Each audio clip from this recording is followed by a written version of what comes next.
On the cold desert morning, when federal agents quietly pulled their vehicles out of the driveway in the Catalina foothills, something subtle but significant shifted in the investigation into the disappearance of Nancy Guthrie. For weeks, yellow tape and unmarked sedans had marked the property as an active crime scene. Now, authorities were preparing to return the home to the family. It was not a declaration of closure. It was not an announcement of resolution. But it was the first visible sign that investigators believed they had extracted what they could from the house itself. Nancy Guthrie, 84 years old, grandmother, mother, lifelong woman of faith, vanished from her home in Tucson in the early hours of February 1, 2026. Her disappearance immediately became national news, not only because of the circumstances, but because she is the mother of Savannah Guthrie, co-anchor of NBC's Today. But behind the headlines and satellite trucks was something far more intimate, a family waiting for answers. The latest development, the release of Nancy's home back to the Guthrie family, came after federal prosecutors and agents with the Federal Bureau of Investigation spent several additional hours inside the residence. Multiple vehicles were seen entering and leaving the driveway throughout the afternoon. Curtains shifted, doors opened and closed, evidence boxes were carried out. Then, silence. For investigators, returning a home does not necessarily mean a case has gone cold. Often, it signals that the physical crime scene phase has reached its natural endpoint. Every fiber, every trace of blood, every surface had been processed, every digital device imaged, every drain inspected. The house had given up what it could. But the mystery of what happened inside, or just outside, remains unsolved. The case began in a way that now feels hauntingly ordinary. Nancy had spent the evening of January 31 with family. By all accounts, nothing seemed unusual. She returned home. The desert night settled in. The Catalina Mountains loomed quietly beyond the city lights. Sometime before dawn, something happened. When Nancy failed to appear for a scheduled virtual church service and could not be reached by phone, family members grew concerned. A welfare check quickly escalated into something far more serious. Nancy was gone.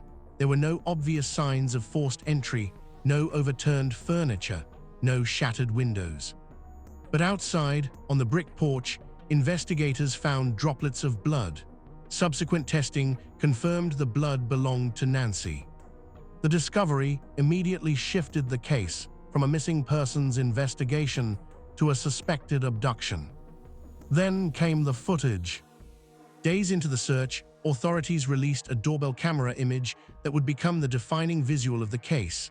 A masked individual approaching the home in the early morning hours. The person wore gloves and carried a dark backpack. Their face was completely concealed. Their build appeared average, their movements measured. At one point, the individual seemed to tamper with the camera itself. The image was chilling not because of what it showed, but because of what it implied: planning. After the footage was released, tips flooded in, some credible, many not. Online forums erupted with speculation. Amateur sleuths zoomed and enhanced still frames. Neighbors were scrutinized. Strangers were accused. At least one local man later described what he called a hellish ordeal after being misidentified online as a suspect. Meanwhile, investigators worked more quietly. The Pima County Sheriff's Office partnered closely with the FBI. Forensic teams combed the property repeatedly. Bloodstain analysts studied the porch pattern to determine directionality and possible sequence of events. Was Nancy injured outside? Was she carried? Did she attempt to resist? Inside the home, agents processed bedding, clothing, and electronics. Nancy's cell phone was missing, so was her vehicle, but there were no immediate signs the car had been driven away from the property that night. The absence of clarity only deepened the unease. One unusual investigative angle involved Nancy's medical device. She wore a pacemaker capable of emitting limited Bluetooth signals. Experts attempted to determine whether those signals could provide movement data after her disappearance. The effort underscored the technological sophistication of the search, but it did not produce a breakthrough location. Weeks passed. Public interest intensified when the Guthrie family announced a $1 million reward for information leading to Nancy's recovery. The FBI publicly stated that such a substantial reward could place psychological pressure on anyone involved, especially potential accomplices who might fear others coming forward first. Savannah Guthrie addressed viewers with visible strain but measured composure. She thanked law enforcement. She appealed directly to the public. She emphasized hope. In a move that surprised many observers, the family also announced a $500,000 donation to the National Center for Missing and Exploited Children.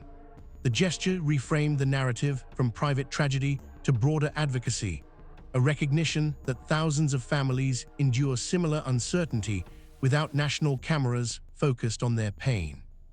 As the third week passed with no confirmed arrest, media questions sharpened. Had investigators identified the masked individual? Were they working from DNA? Had any vehicles been traced in the area during the critical time window? Authorities remained cautious, releasing only limited updates. They acknowledged tracking multiple leads tied to forensic evidence, but declined to elaborate. They would not confirm whether DNA had produced a match in any database. They would not discuss whether digital blackouts, sudden phone signal gaps in the neighborhood were under scrutiny. Then came the recent development: federal agents returning to the house once more. The renewed presence suggested unfinished analysis, perhaps follow-up measurements, reconstruction work, or retrieval of overlooked trace evidence. Investigative work often unfolds in layers. A forensic lab result may prompt a second scene examination. A newly surfaced tip may require spatial verification. After several hours inside, agents left, and shortly afterward, news emerged that authorities were preparing to release the home back to the Guthrie family. To outside observers, the act may seem symbolic. For investigators, it often marks transition. The epicenter of the inquiry shifts outward, from scene-based reconstruction to suspect-focused strategy. But that shift does not answer the most pressing question: where is Nancy? Theories have circulated widely. Was this a targeted abduction? If so, why an 84-year-old woman with no known enemies? Was Nancy mistaken for someone else? Was the perpetrator familiar with the neighborhood? The masked figure's apparent awareness of the camera suggests at least some pre-planning. Another possibility is opportunistic crime, though the precision implied by gloves and a backpack complicates that narrative. Investigators have neither confirmed nor denied whether they believe more than one person was involved. What remains indisputable is the timeline's narrowness. The incident appears to have unfolded in a small window before dawn. Neighbors reported no gunshots, no screams captured clearly enough to trigger alarms. In suburban settings, silence can be deceptive. The FBI's statement regarding psychological pressure from the reward is notable. In cases involving accomplices, drivers, lookouts, individuals who provided materials or information, large financial incentives can destabilize alliances. Investigators often rely on that dynamic when physical evidence alone stalls. 3 weeks is both short and long in criminal investigations. For families, it is an eternity. For detectives, it is often still the active phase, where data is being processed behind closed doors. Returning the home may also be a humane gesture. Families cannot remain suspended indefinitely from their own spaces. At some point, life must resume, even under the shadow of uncertainty. Yet stepping back into that house will not be simple. Every corner holds memory. Every doorway now carries forensic significance. The porch bricks, once mundane, are now evidence in the public imagination. In southern Arizona, desert winds continue to sweep across open terrain. Search efforts have extended beyond the neighborhood into washes, foothills, and remote areas. Volunteer groups have assisted. Drones have flown grid patterns. Canine units have tracked scent where possible. Still, no confirmed location. Law enforcement officials continue to emphasize that tips remain welcome. They urge patience. They reiterate that complex cases often involve information the public is not privy to. And so the investigation enters a new chapter, quieter perhaps, but no less urgent.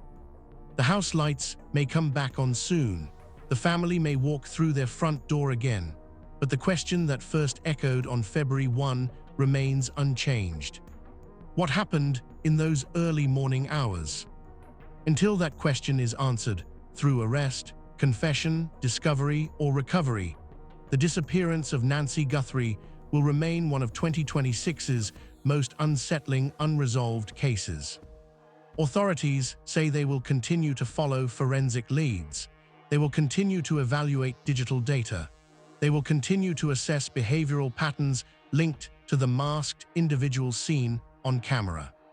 For now, the driveway stands empty again. But the investigation is not. And somewhere beyond the headlines, beyond the speculation, beyond the televised updates, a family is still waiting.